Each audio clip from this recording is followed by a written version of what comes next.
think one of the dynamics at play as well is we need forms that are natural to what it means to be human.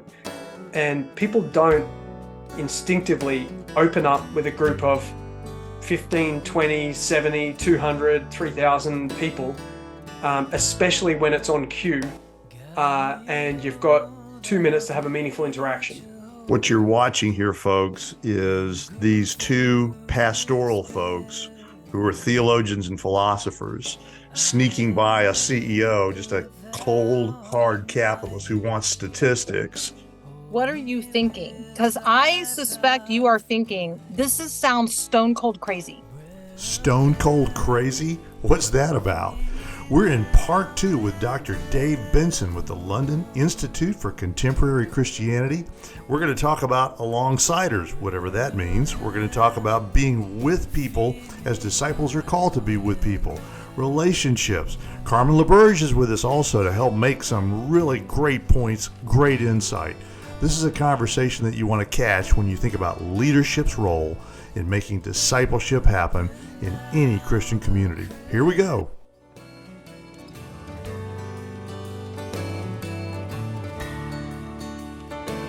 I'll start with Dave. Since we want the Australian UK contingent to start this out, I want you to, what kind of conversation do you use with leaders, since you are integrated with churches, to say the way the Church of England has traditionally done it may not be the best way to bring Christ's model alive? What do we do to change the culture of the leadership so that we change the culture of discipleship, Dave? I think a shorthand for a model of change, I think maybe you've seen this in the business circles, but the Beckard-Harris equation of change is interesting. I won't bore you with a long mathematical equation, but if you just think of 3 dimensions here, if you want to see change, if you want to overcome resistance, you need to have a vision for something better, and that's multiplied by dissatisfaction with what presently is, and that's multiplied by first steps.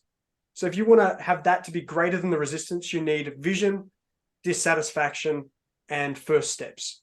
And I think for me, in talking with people, the first part is the vision. What is the church? Like, what are we here for? What are we actually doing? So I'll speak a lot about where things are going. What's the purpose, the function of the church? What is the mission that we're actually supposed to be serving here? And until we have a vision of, we are called as a community to be a tangible kingdom, to literally make tangible the kingdom of God, which is already stepped in, but it's growing like an acorn growing into an oak tree, or, put in your favorite tree in your local region, but it's expanding and it's growing. And we are called to be the preview or the trailer for the movie, the taster for the banquet. We're the advance chorus for a song that one day the whole cosmos will be singing, when every knee bows and every tongue confesses that Christ is King. But to do that, we actually need to look like the King that we point towards, and we need to be a taste of heaven come near. And if that's your vision, if that's what you're longing for, then we've got a good start. But simply a vision with what could be is not sufficient. And I think there's also then got to be not just adding to that dissatisfaction, you need to multiply it. If dissatisfaction is 0, and you've got a great vision, you end up with 0. So we need this vision, but we need to multiply that by dissatisfaction. And I don't mean by that moaning. Whinging is a bit of a British pastime. So I'm not talking about simply whinging that things aren't as great as they could be. I mean, for instance, dissatisfaction with the fact that Barna's Connected Generation report for the UK said that of those who were brought up in the church, that by the time they reach kind of mid-20s, 73% of them have left their faith, or at least left the church. And the thing is, this used to be harder to bring alongside leaders, but I find now when I start raising a couple of these questions, like as you said, Carmen, I feel sad about this. How do you feel as you go to your gathering on Sunday and you sit there with your congregation? Tell me about it. What's going on? What I hear is burnout. I hear disappointment that they've been investing into a community for 20 years sometimes, and they're not seeing significant transformation. I see a dearth of youth and young adults, and a drain of that even worse since COVID. I see people who are tired of filling rosters or rotas, as you'd say in the UK, where they don't actually feel that their gifts are even known, let alone used. I see people who feel lonely though they're regularly in the company of other people, because their gatherings aren't honest and authentic. And the more they use the language of we're a family, the emptier they feel, because the reality of coming for 5-minute coffee beforehand and 10-minute chat afterwards as you pack down, and then a service where you look at the back of someone's head, does not feel particularly like a family gathering. So I think just helping people name the reality of what they're involved in. So the wonderful vision, but the disparity of ideal as we're dissatisfied with it. And the last part is first steps. Now, when you hear me share about Christ's pieces, we had a freedom to experiment because we started something afresh. But that's not been most of my church life. And right at the moment, my dear friends who lead the church that I'm part of, I wouldn't say it's a fully traditional model of church, but it still largely is a Sunday-centric model, where most of what happens in that gathering is largely facing the front, and is quite a few songs, a little bit of sharing, a sermon, and then normally some kind of appeal and a bit of prayer, and then largely off you go. We've modified a few things with discipleship series, which I think are brilliant. We've formed community groups. That's a core part of what we do. But these are 1-degree shifts. These are first steps. And I'm not critiquing the first step. You must have first steps to move from where you are to something different. And in all of those little tweaks, I'm finding that people come alive and they go, this kind of feels like what we're meant to be as the church. And consistently, if you see people experience that, you get more freedom to change things further. But if you never experiment, nothing changes. So vision, dissatisfaction, first steps. I find that's the kind of language, and just share those stories. People's missional imagination awakens and church becomes healthier.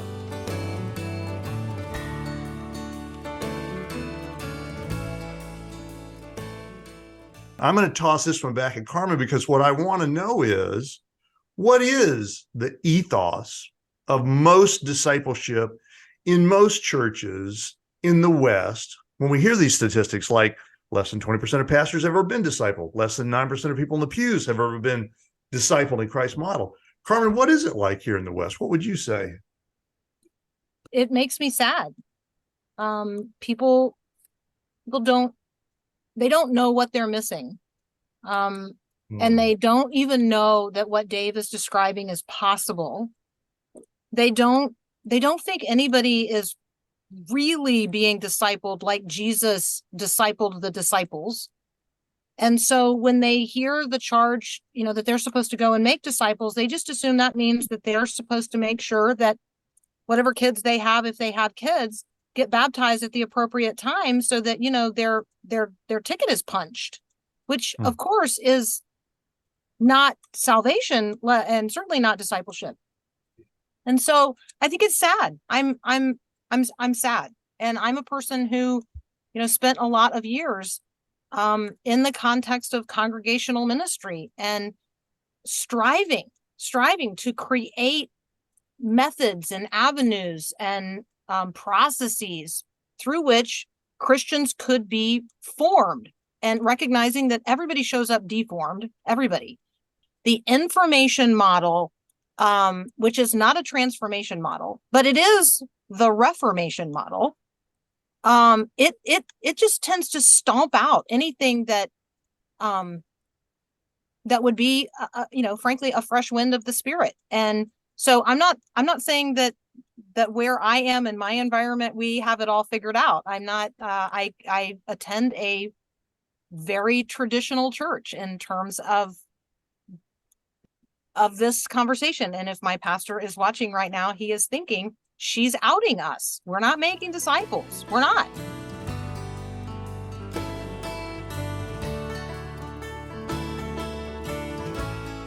What you're watching here, folks, is these two pastoral folks who are theologians and philosophers sneaking by a CEO, just a cold, hard capitalist who wants statistics. These wonderful stories, which actually tell exactly the kind of story we want to talk about.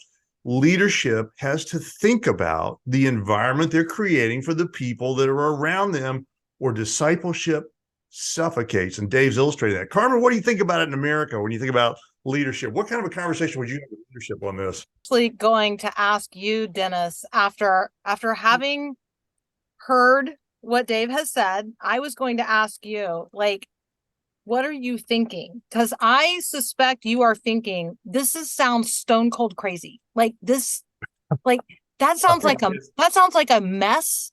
That's like people are showing up with camp chairs and they're just like whoever shows up, like that's the leadership of the day. And it goes on for 4 hours. Like, have these people, like, what world are they living in? Is that what you're thinking, Dennis Allen?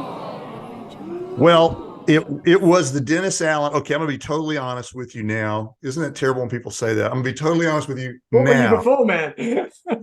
I continue to be one of the world's most expert professional sinners. In fact, if you spell my name Dennis backwards, you get the word sinned. I'm just going to say that out of the gate, right? So if you took the Dennis Allen 5 years ago and you said, what do you think, Dennis? When Carmen asked the question, I'd say, yeah, he's a whack job.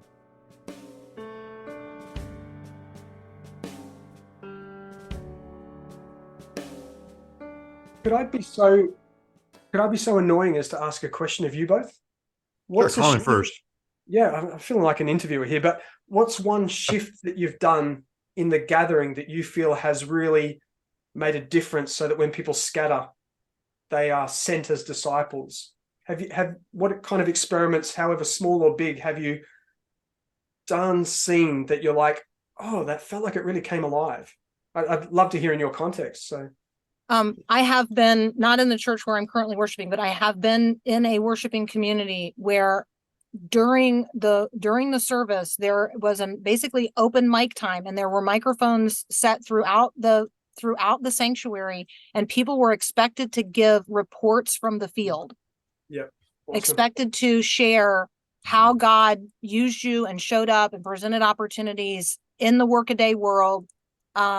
And people, it took a while, right? Initially, like, it's not a lot of people coming to the mic, but eventually, there's 3 or 4 people at every microphone. And that also means that you have to set aside any sense that this service is going to fit within, a 55-minute time frame, because that's going to be blown up by people sharing their stories of how God showed up and how he used them. And sometimes that would result in other people then spontaneously standing up and standing with that person if the story got hard to tell, or praying or laying on of hands and praying in the midst of and so it does happen if we let it, but you do have to create the space to allow the body to breathe. Oh, that's so encouraging. And what about in your context, Dennis? What have you seen or tried?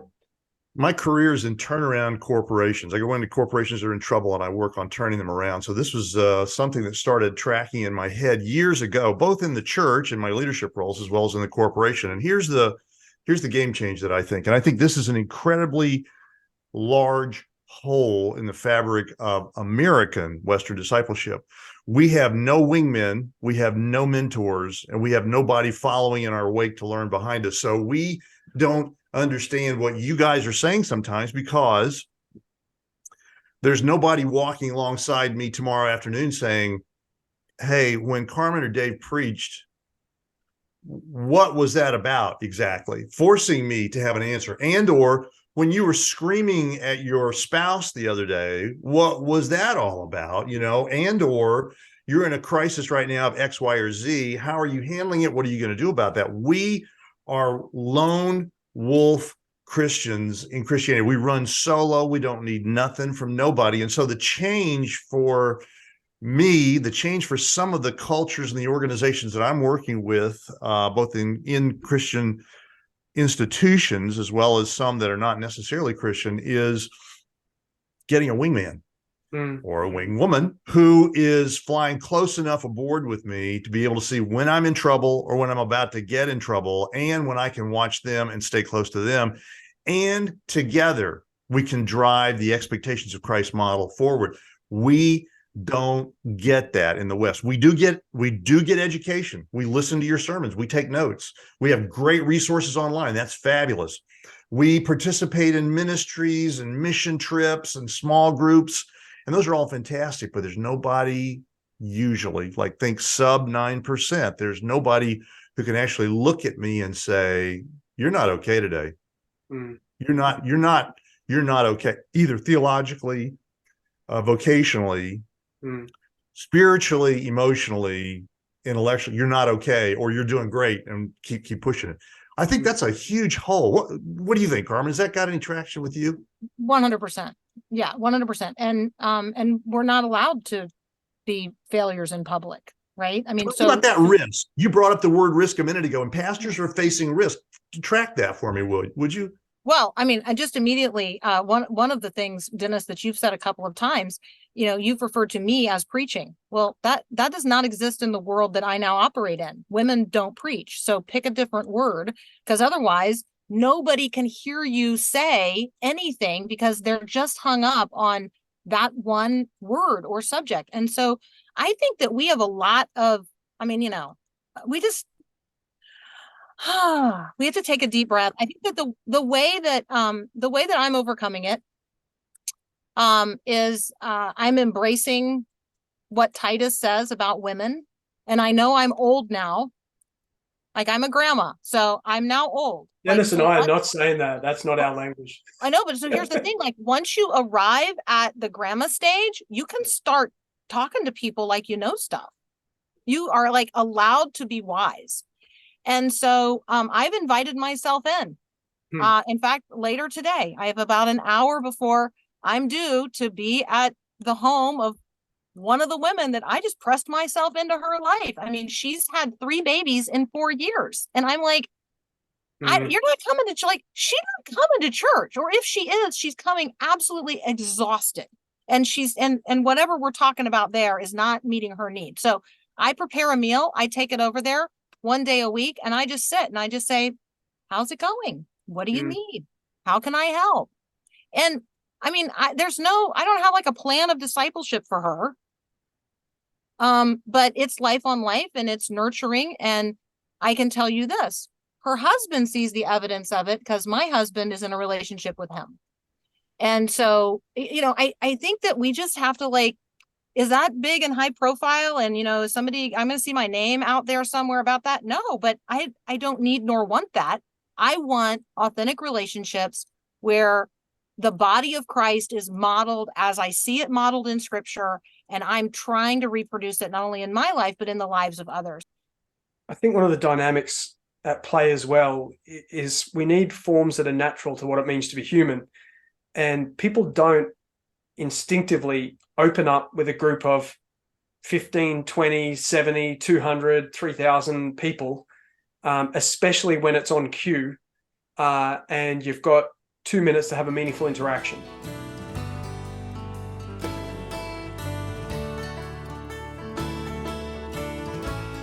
Like, for me, one of the core passages is the road to Emmaus, or the walk to Emmaus, Luke 24. You see 2 people who are basically given up. They're given up. They're disenchanted. They're heading away. They're like, nah, none of this made sense. It didn't work. And I love watching the way Jesus comes alongside them. A good friend of mine, Ollie Magnus Alafsford, he was the head of Navigators for many years. And he chooses not to use the language of mentoring, but he uses alongsiders, because it kind of captures that mentor-mentee, disciplee. It's the same word in their context. So he's like, I want to journey alongside someone. And you see Jesus come alongside and even hide his identity somewhat and ask questions that in hindsight make him look dumb. Oh, what happened? What do you mean? What things happened? Oh, someone got killed. Oh, what were you expecting? And what's going on? Like, he asks questions. He slows down to ask. And having listened, he then steps back to help them imagine this situation within the mission of God. So you see this process of listening, imagining, creating, communicating, that forms them as people who are disenchanted, all of a sudden about facing and being re-envisioned for mission. And I'm thinking, that's a slow process. He walked 3 miles with them. He chatted for a few hours, and he probably journeyed with them for years beforehand. Cleopas and companion, possibly Cleopas's wife. We need that kind of patient alongsiding. Those relationships are rare, but they should be common in the church. That's the heart of what it means to follow Christ.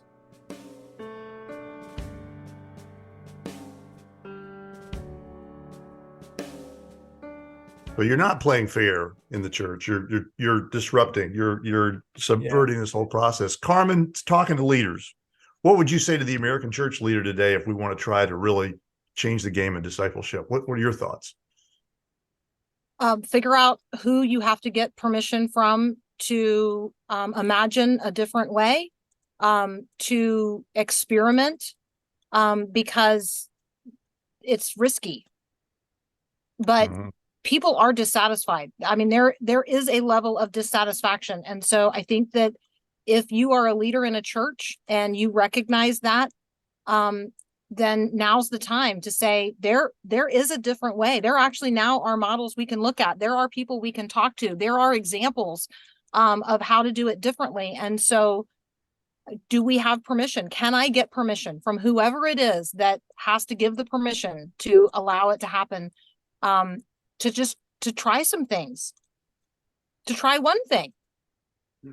Because we're going to keep doing the same thing that we're doing, and more people are going to continue to leave, and fewer people are going to experience real transformation. And God's going to send a fresh wind of the Spirit. It's just going to be outside of our institutional settings. And so I don't want to see, I don't want to see the great de-churching continue. I would like to see us imagine a different future and have a willingness to experiment and see what God does with that.